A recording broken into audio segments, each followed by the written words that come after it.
Hello जय हिंद नमस्कार दोस्तों, आप सभी का स्वागत है आपके अपने YouTube channel online GK free classes में। आज के इस क्लास में हम रेलवे ग्रुप डी परीक्षा 2025 के लिए 28वां मॉडल पेपर लेकर आए हैं और इस 28वें मॉडल पेपर के अंदर हम बहुत ही इंपॉर्टेंट क्वेश्चनों को कवर करेंगे। और मेरे भाई ये सभी क्वेश्चन आपके रेलवे ग्रुप डी एग्जाम 2025 के लिए इंपॉर्टेंट रहेंगे, इसलिए इस 28वें मॉडल पेपर को आपको कंप्लीट देखना है और इस मॉडल पेपर के एंड में आपको बताना है कि आपके टोटल कितने क्वेश्चन है सही होते हैं। और यदि आप इस चैनल से पहली बार जुड़े हैं तो चैनल को कर लेना सब्सक्राइब और बेल आइकन को प्रेस करना, ताकि ऐसी ही शानदार क्लास का नोटिफिकेशन आपको सबसे पहले देखने को मिले। तो चलिए शुरू करते हैं आज के इस 28वें मॉडल पेपर को बिना देरी के।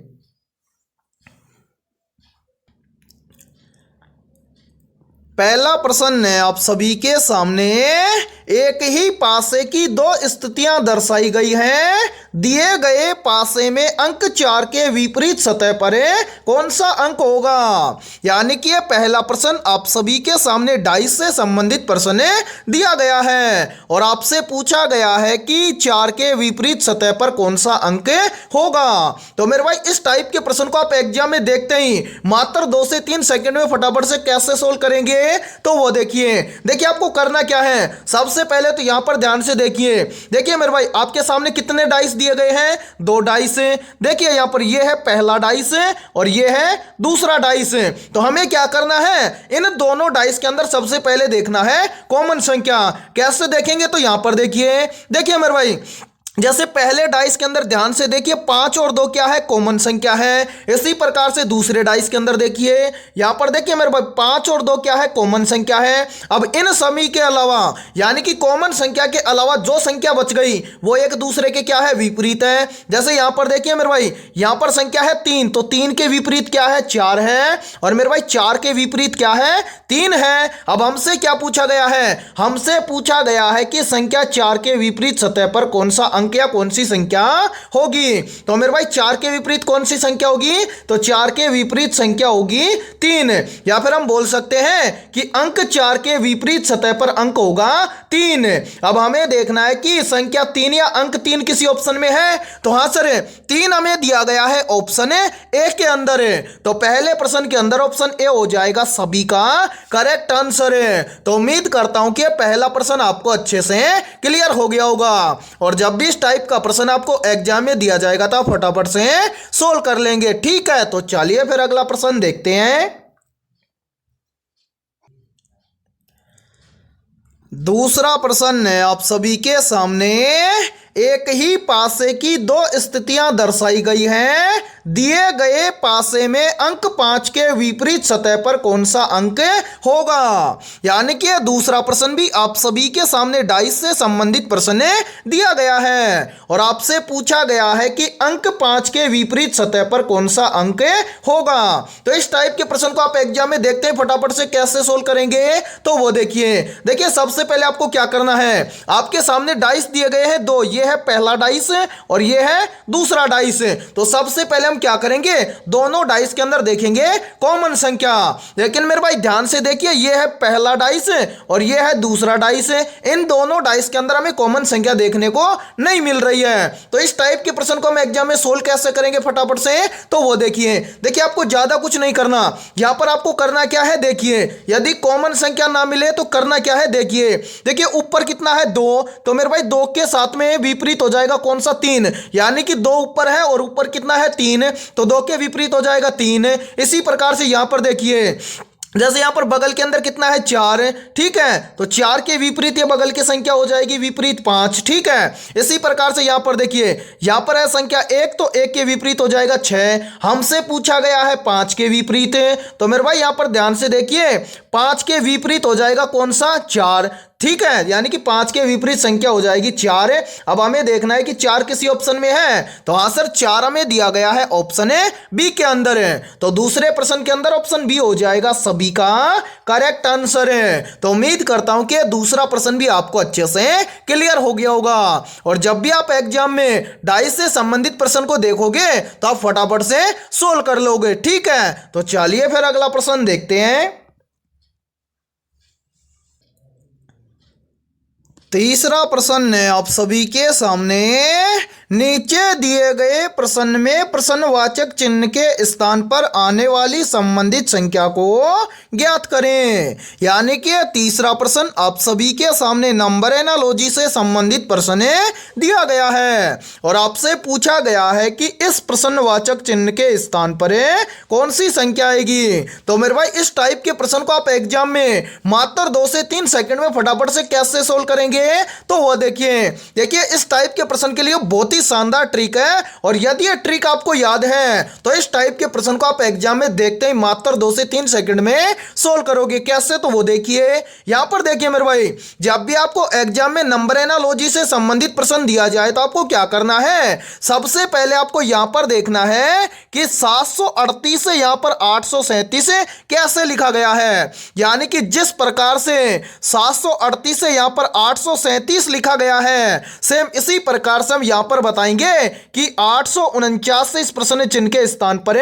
कौन सी संख्या आएगी। तो मेरे भाई यहां पर ध्यान से देखिए, इस प्रश्न को बहुत ही शानदार लॉजिक के आधार पर सोल्व किया गया है। कैसे सोल्व किया गया है, तो वो देखिए सबसे पहले हमें क्या करना है, यहां पर पता करना है कि 738 से यहां पर 837 कैसे लिखा गया है। तो मेरे भाई यहां पर क्या किया गया है, 738 से यहां पर 837 बनाने के लिए सबसे पहले तो 738 की पहली और आखिरी संख्या को क्रॉस करके लिखा गया है। कैसे, देखिए यहां पर देखिए मेरे भाई, यानी कि 738 की पहली और आखिरी संख्या को हम क्या कर देंगे, क्रॉस करके लिख देंगे। यानी कि पहले लिख देंगे किसको, 8 को, और लास्ट में लिख देंगे 7 को, और जो बीच की संख्या है इस संख्या को इन दोनों के बीच में लिखा गया है ऐसे कि ऐसे।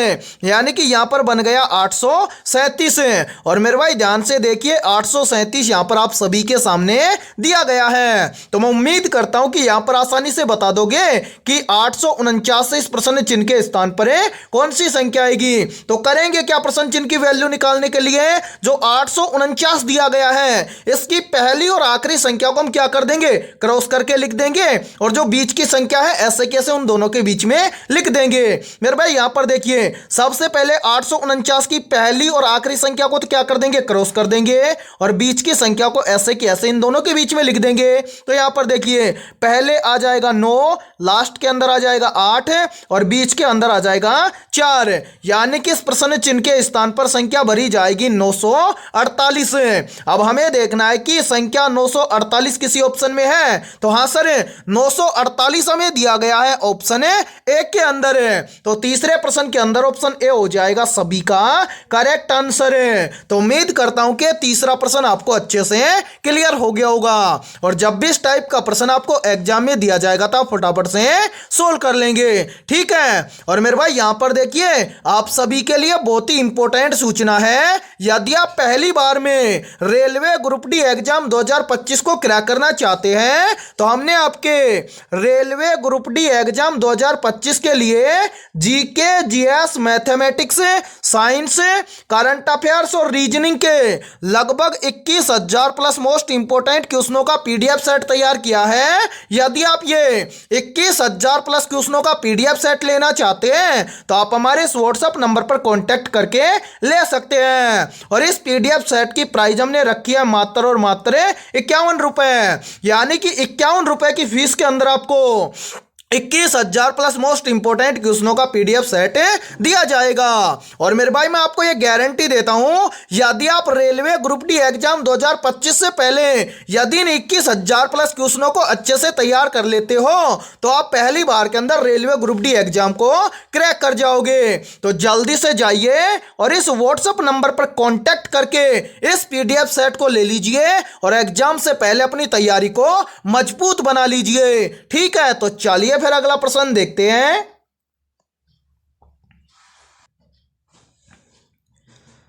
चौथा प्रश्न है आप सभी के सामने। नीचे दिए गए प्रश्न में प्रश्नवाचक चिन्ह के स्थान पर आने वाली संबंधित संख्या को ज्ञात करें। यानी कि चौथा प्रश्न भी आप सभी के सामने नंबर एनालॉजी से संबंधित प्रश्न दिया गया है और आपसे पूछा गया है कि इस प्रश्न चिन्ह के स्थान पर कौन सी संख्या आएगी। तो मेरे भाई इस टाइप के प्रश्न को हम एग्जाम में सोल्व कैसे करेंगे, तो वो देखिए सॉल्यूशन देखने से पहले पहले आपको क्या करना है, इस क्लास को रोकना है और अपने स्तर से इस प्रश्न को सोल्व करके कमेंट सेक्शन के अंदर कमेंट करके बताना है कि इस प्रश्न चिन्ह के स्थान पर कौन सी संख्या आएगी। तो उम्मीद करता हूं कि आपने इस प्रश्न को जरूर सोल्व किया होगा।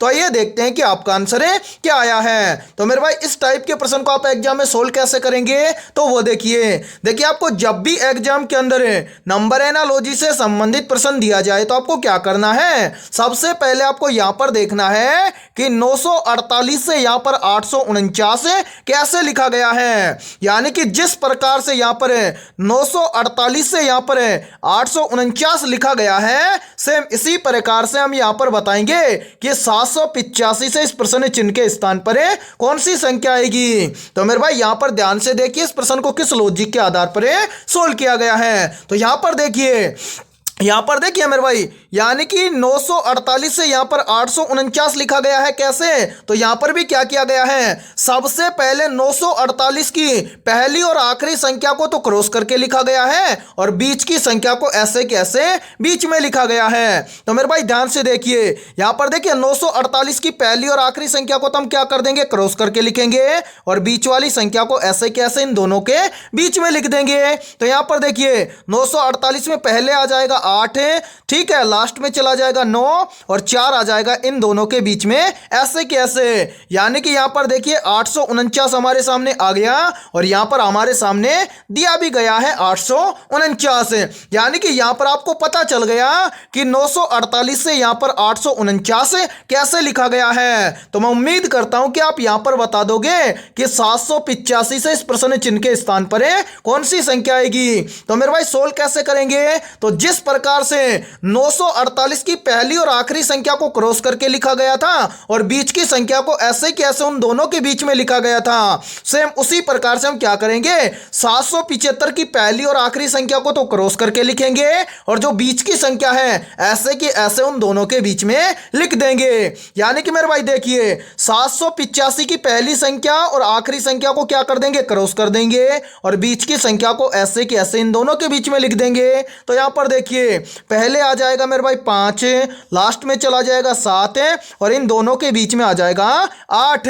यानी कि इस प्रश्न चिन्ह के स्थान पर संख्या भरी जाएगी 587। अब हमें देखना है कि संख्या 587 किसी ऑप्शन में है। तो हाँ सर, संख्या 587 हमें दी गई है ऑप्शन बी के अंदर। तो चौथे प्रश्न के अंदर ऑप्शन बी हो जाएगा सभी का करेक्ट आंसर। तो उम्मीद करता हूं कि चौथा प्रश्न भी आपको अच्छे से क्लियर हो गया होगा। और जब भी आपको एग्जाम के अंदर नंबर एनालॉजी से संबंधित प्रश्न दिया जाएगा तो आप फटाफट से सोल्व कर लेंगे, ठीक है। और मेरे भाई यहां पर देखिए, यदि एक क्लास आपको पसंद आ रही है तो जल्दी से एक बार इस क्लास को लाइक कर दीजिए और यदि आप इस चैनल से पहली बार जुड़े हैं तो चैनल को कर लीजिए सब्सक्राइब और बेल आइकन को प्रेस करना, ताकि ऐसे ही शानदार क्लास का नोटिफिकेशन आपको सबसे पहले देखने को मिले। तो चलिए फिर अगला प्रश्न देखते हैं।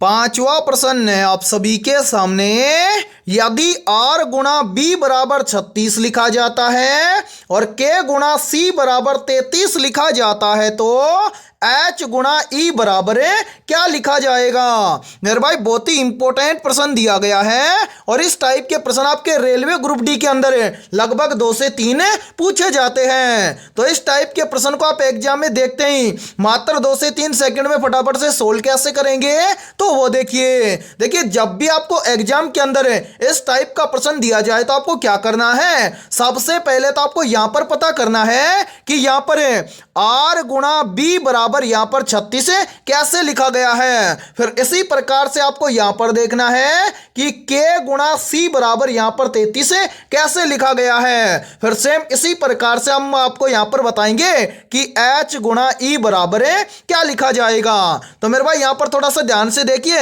हमें क्या करना है, सबसे पहले हमें यहां पर पता करना है कि r गुणा b बराबर 36 कैसे लिखा गया है। तो मेरे भाई यहां पर ध्यान से देखिए, r गुणा b बराबर 36 36 लिखा गया है। कैसे? तो सबसे पहले आर और बी का किया गया है नंबरिंग।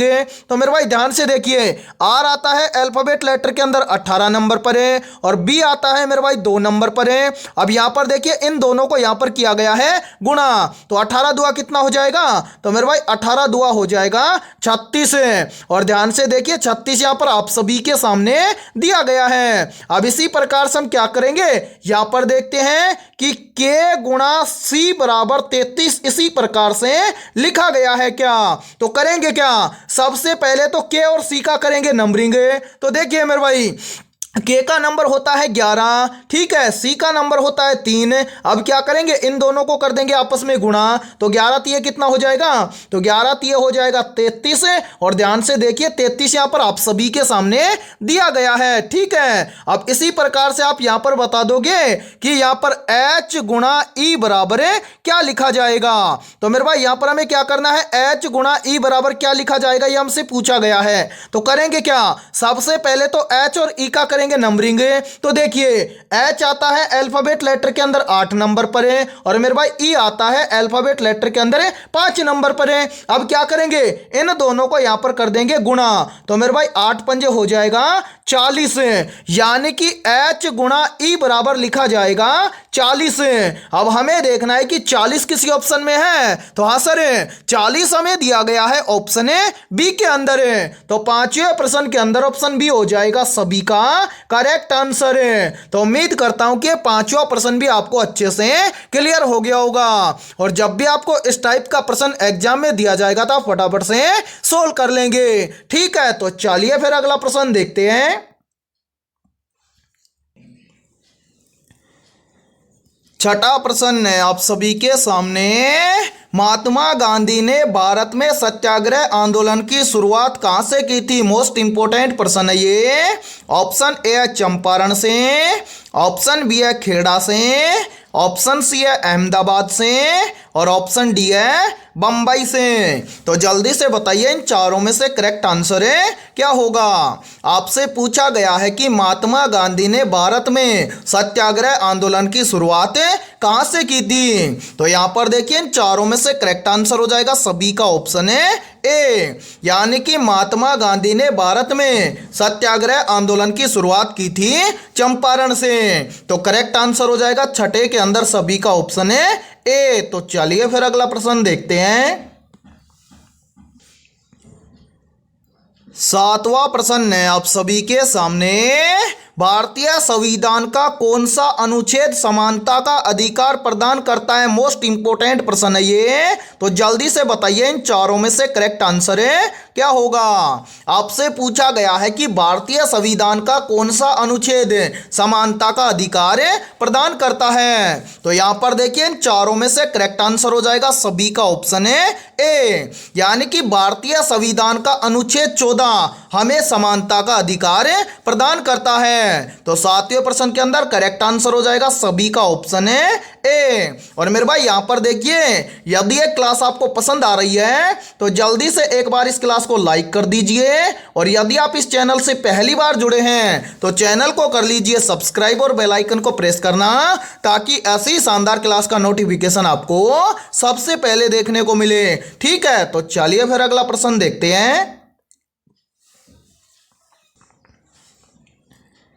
आठवां प्रश्न है आप सभी के सामने, भारतीय रिजर्व बैंक की स्थापना किस वर्ष हुई थी? ऑप्शन ए है वर्ष 1935 में, ऑप्शन बी है वर्ष 1947 में, ऑप्शन सी है वर्ष 1950 में और ऑप्शन डी है वर्ष 1969 में। तो यहां पर देखिए इन चारों में से करेक्ट आंसर हो जाएगा सभी का ऑप्शन है ए, यानी कि भारतीय रिजर्व बैंक की स्थापना हुई थी वर्ष 1935 में। तो आठवें प्रश्न के अंदर करेक्ट आंसर हो जाएगा सभी का ऑप्शन है ए। तो चलिए फिर अगला प्रश्न देखते हैं। नौवां प्रश्न है आप सभी के सामने, भारतीय संसद का लचीला सदन कौन सा है? मोस्ट इंपोर्टेंट प्रश्न है ये। Option A Rajya Sabha, option B है लोकसभा, ऑप्शन सी है विधानसभा और ऑप्शन डी है विधान परिषद। तो मेरे भाई यहां पर देखिए इन चारों में से करेक्ट आंसर हो जाएगा सभी का ऑप्शन है बी, यानी कि भारतीय संसद का लचीला सदन है कौन सा, लोकसभा। तो 9वें प्रश्न के अंदर करेक्ट आंसर हो जाएगा सभी का ऑप्शन है बी। तो चलिए फिर अगला प्रश्न देखते हैं। 10वां प्रश्न है आप सभी के सामने, कौन सा तत्व स्टील को जंग से बचाने के लिए जोड़ा जाता है, मोस्ट इंपोर्टेंट प्रश्न है ये। तो एक काम कीजिए जल्दी से बताइए इन चारों में से करेक्ट आंसर है क्या होगा। आपसे पूछा गया है कि कौन सा तत्व स्टील को जंग से बचाने के लिए जोड़ा जाता है। तो यहां पर देखिए इन चारों में से करेक्ट आंसर हो जाएगा सभी का ऑप्शन है बी, यानी कि जो क्रोमियम तत्व होता है ये तत्व स्टील को जंग से बचाने के लिए जोड़ा जाता है, या फिर हम बोल सकते हैं कि स्टील को जंग से बचाने के लिए कौन सा तत्व इस्तेमाल किया जाता है, क्रोमियम तत्व है। ठीक है, तो 10वें प्रश्न के अंदर करेक्ट आंसर हो जाएगा सभी का ऑप्शन है बी। और मेरे भाई देखिए इस क्लास के अंदर आपको एंड तक बने रहना है, क्योंकि इस क्लास के अंदर बहुत ही इंपॉर्टेंट क्वेश्चन होने वाले हैं और ये सभी क्वेश्चन आपके रेलवे ग्रुप डी एग्जाम 2025 के लिए भी इंपॉर्टेंट रहेंगे। और आपके जितने भी दोस्त रेलवे ग्रुप डी एग्जाम 2025 की तैयारी कर रहे हैं तो उनके पास भी इस क्लास को ज्यादा से ज्यादा शेयर करें। ठीक है, तो चलिए फिर अगला प्रश्न देखते हैं। 11वां प्रश्न है आप सभी के सामने, परमाणु में प्रोटॉन और न्यूट्रॉन कहाँ स्थित होते हैं। ऑप्शन ए इलेक्ट्रॉन कक्षा में, ऑप्शन बी है नाभिक में, ऑप्शन सी है भारी परत में और ऑप्शन डी है न्यूट्रॉन सेल में। तो जल्दी से बताइए इन चारों में से करेक्ट आंसर है क्या होगा। आपसे पूछा गया है कि परमाणु में प्रोटॉन और न्यूट्रॉन कहाँ स्थित होते हैं। तो यहां पर देखिए इन चारों में से करेक्ट आंसर हो जाएगा सभी का ऑप्शन है बी, यानी कि परमाणु में प्रोटॉन और न्यूट्रॉन स्थित होते हैं नाभिक में। तो 11वें प्रश्न के अंदर करेक्ट आंसर हो जाएगा सभी का ऑप्शन है बी। और मेरे भाई यहां पर देखिए एक प्रश्न का आंसर सभी को कमेंट सेक्शन के अंदर कमेंट करके बताना है कि जो इलेक्ट्रॉन होता है इस इलेक्ट्रॉन की खोज किस वैज्ञानिक ने की थी। ठीक है, और 11वें प्रश्न के अंदर सभी का करेक्ट आंसर हो जाएगा ऑप्शन है बी। तो चलिए फिर अगला प्रश्न देखते हैं। 12वां प्रश्न है आप सभी के सामने, पृथ्वी की सतह पर गुरुत्वाकर्षण बल का मान लगभग कितना होता है, मोस्ट इंपोर्टेंट प्रश्न है ये। ऑप्शन ए है 3.8 मीटर पर सेकेंड स्क्वायर, ऑप्शन बी है 6.2 मीटर पर सेकेंड स्क्वायर, ऑप्शन सी है 9.8 मीटर पर सेकेंड स्क्वायर और ऑप्शन डी है 12.4 मीटर पर सेकेंड स्क्वायर। तो यहां पर देखिए इन चारों में से करेक्ट आंसर हो जाएगा सभी का ऑप्शन है सी, यानी कि पृथ्वी की सतह पर गुरुत्वाकर्षण बल का मान होता है लगभग 9.8 मीटर पर सेकेंड स्क्वायर। तो 12वें प्रश्न के अंदर करेक्ट आंसर हो जाएगा सभी का ऑप्शन है सी। तो मेरे भाई चलिए फिर अगला प्रश्न देखते हैं। 13वां प्रश्न है आप सभी के सामने, मानव शरीर में कुल कितनी हड्डियां होती हैं। ऑप्शन ए है 200, ऑप्शन बी है 206, ऑप्शन सी है 210 और ऑप्शन डी है 215। तो यहां पर देखिए इन चारों में से करेक्ट आंसर हो जाएगा सभी का ऑप्शन है बी, यानी कि मानव शरीर में कुल हड्डियां होती है कितनी, 206। तो 13वें प्रश्न के अंदर करेक्ट आंसर हो जाएगा सभी का ऑप्शन है बी। तो चलिए फिर अगला प्रश्न देखते हैं। 14वां प्रश्न है आप सभी के सामने, मानव शरीर में पाचन क्रिया मुख्य रूप से कहाँ होती है। ऑप्शन ए है आमाशय में, ऑप्शन बी है छोटी आंत में, ऑप्शन सी है बड़ी आंत में और ऑप्शन डी है यकृत में। तो जल्दी से बताइए इन चारों में से करेक्ट आंसर है क्या होगा। आपसे पूछा गया है कि मानव शरीर में पाचन क्रिया मुख्य रूप से कहाँ होती है। तो यहां पर देखिए इन चारों में से करेक्ट आंसर हो जाएगा सभी का ऑप्शन है बी, यानी कि मानव शरीर में पाचन क्रिया मुख्य रूप से होती है छोटी आंत में। तो 14वें प्रश्न के अंदर करेक्ट आंसर हो जाएगा सभी का ऑप्शन है बी। तो चलिए फिर अगला प्रश्न देखते हैं। 15वां प्रश्न है आप सभी के सामने, कौन सा हार्मोन रक्त में शर्करा स्तर को नियंत्रित करता है? तो यहां पर देखिए इन चारों में से करेक्ट आंसर हो जाएगा सभी का ऑप्शन है सी, यानी कि जो इंसुलिन हार्मोन होता है यह रक्त में शर्करा स्तर को नियंत्रित करता है। तो 15वें प्रश्न के अंदर करेक्ट आंसर हो जाएगा सभी का ऑप्शन है सी। इसी के साथ में देखिए एक प्रश्न और बनता है, यहीं से काफी बार एग्जाम के अंदर पूछ लिया जाता है कि जो इंसुलिन हार्मोन होता है यह किस ग्रंथि से स्रावित होता है? तो मेरे भाई याद रखना, जो इंसुलिन हार्मोन होता है यह अग्नाशय ग्रंथि से स्रावित होता है। ठीक है, इसी के साथ में देखिए यहीं पर एक क्वेश्चन और बनता है, काफी बार एग्जाम के अंदर पूछा जाता है कि थायरोक्सिन हार्मोन किस ग्रंथि से स्रावित होता है? तो याद रखना, थायरोक्सिन हार्मोन स्रावित होता है थायराइड ग्रंथि से। इसी के साथ में याद रखना, जो ये एस्ट्रोजन है ये क्या है? तो मेरे भाई ये है मादा सेक्स हार्मोन। ठीक है, कौन सा? एस्ट्रोजन। दो सेक्स हार्मोन होते हैं, कौन कौन से? एक होता है एस्ट्रोजन और एक होता है प्रोजेस्टेरोन, यानी कि हम बोल सकते हैं कि मादा के अंदर दो सेक्स हार्मोन पाए जाते हैं। इसी के साथ में आप याद रखना, नर हार्मोन कौन सा होता है या फिर नर सेक्स हार्मोन कौन सा होता है, तो उसको भी आप याद रखना, नर सेक्स हार्मोन होता है टेस्टोस्टेरोन। ठीक है, इसी के साथ में 15वें प्रश्न के अंदर करेक्ट आंसर हो जाएगा सभी का ऑप्शन है सी। तो चलिए फिर अगला प्रश्न देखते हैं। 16वां प्रश्न है आप सभी के सामने, ओजोन परत मुख्य रूप से किस गैस से बनी होती है? ऑप्शन ए है ऑक्सीजन गैस से, ऑप्शन बी है नाइट्रोजन गैस से, ऑप्शन सी है ओजोन गैस से और ऑप्शन डी है कार्बन डाइऑक्साइड गैस से। तो यहां पर देखिए इन चारों में से करेक्ट आंसर हो जाएगा सभी का ऑप्शन है सी, यानी कि जो ओजोन परत मुख्य रूप से बनी होती है वो बनी हुई होती है ओजोन गैस से। तो मेरे भाई 16वें प्रश्न के अंदर करेक्ट आंसर हो जाएगा सभी का ऑप्शन है सी। तो चलिए फिर अगला प्रश्न देखते हैं। 17वां प्रश्न है आप सभी के सामने, किस धातु का उपयोग बिजली के तारों में किया जाता है? ऑप्शन ए है लोहा धातु का, ऑप्शन बी है एल्यूमिनियम धातु का, ऑप्शन सी है तांबा धातु का और ऑप्शन डी है चांदी धातु का। तो यहां पर देखिए इन चारों में से करेक्ट आंसर हो जाएगा सभी का ऑप्शन है सी, यानी कि तांबा धातु का उपयोग बिजली के तारों में किया जाता है। तो 17वें प्रश्न के अंदर करेक्ट आंसर हो जाएगा सभी का ऑप्शन है सी। तो चलिए फिर अगला प्रश्न देखते हैं। 18वां प्रश्न है आप सभी के सामने, कंप्यूटर की सबसे छोटी सूचना इकाई क्या है? तो यहां पर देखिए इन चारों में से करेक्ट आंसर हो जाएगा सभी का ऑप्शन है ए, यानी कि कंप्यूटर की सबसे छोटी सूचना इकाई है बिट।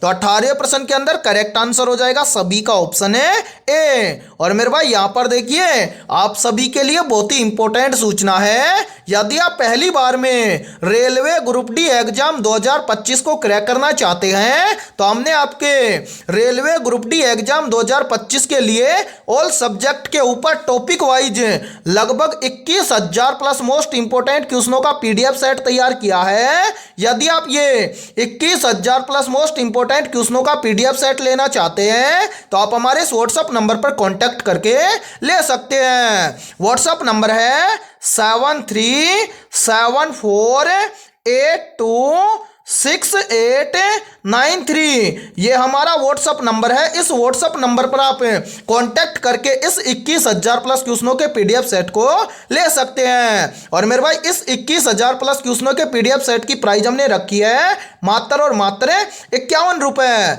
यानी कि 51 रुपए की फीस के अंदर आपको ऑल सब्जेक्ट के टॉपिक वाइज लगभग 21,000 प्लस क्वेश्चनों का पीडीएफ सेट दिया जाएगा। और मैं आपको ये गारंटी देता हूं, यदि आप रेलवे ग्रुप डी एग्जाम 2025 से पहले यदि इन 21,000 प्लस क्वेश्चनों को अच्छे से तैयार कर लेते हो तो आप पहली बार के अंदर रेलवे ग्रुप डी एग्जाम 2025 को क्रैक कर जाओगे। और इसी के साथ में हमारे इस यूट्यूब चैनल पर जितनी भी क्लासेज होंगी उन सभी क्लासों का फ्री पीडीएफ आपको हमारे व्हाट्सएप ग्रुप के अंदर मिल जाएगा। ठीक है, तो जल्दी से जाइए और इस व्हाट्सएप नंबर पर कॉन्टैक्ट करके इस पीडीएफ सेट को ले लीजिए और एग्जाम से पहले अपनी तैयारी को मजबूत बना लीजिए। ठीक है, तो चलिए फिर अगला प्रश्न देखते हैं।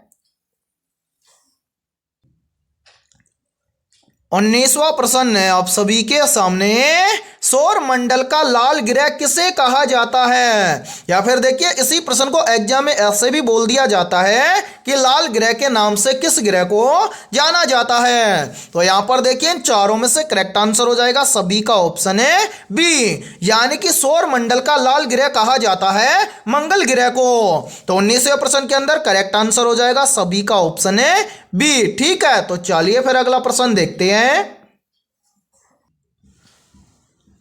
20वां प्रश्न है आप सभी के सामने, विश्व का सबसे बड़ा महासागर कौन सा है? ऑप्शन ए अटलांटिक महासागर है, ऑप्शन बी है हिंद महासागर है, ऑप्शन सी है प्रशांत महासागर है और ऑप्शन डी है आर्कटिक महासागर है। तो जल्दी से बताइए इन चारों में से करेक्ट आंसर है क्या होगा? आपसे पूछा गया है कि विश्व का सबसे बड़ा महासागर है कौन सा है। तो यहां पर देखिए इन चारों में से करेक्ट आंसर हो जाएगा सभी का ऑप्शन है सी, यानी कि विश्व का सबसे बड़ा महासागर है प्रशांत महासागर है। तो 20वें प्रश्न के अंदर करेक्ट आंसर हो जाएगा सभी का ऑप्शन है सी। तो मेरे भाई आज की इस क्लास के अंदर इतना ही।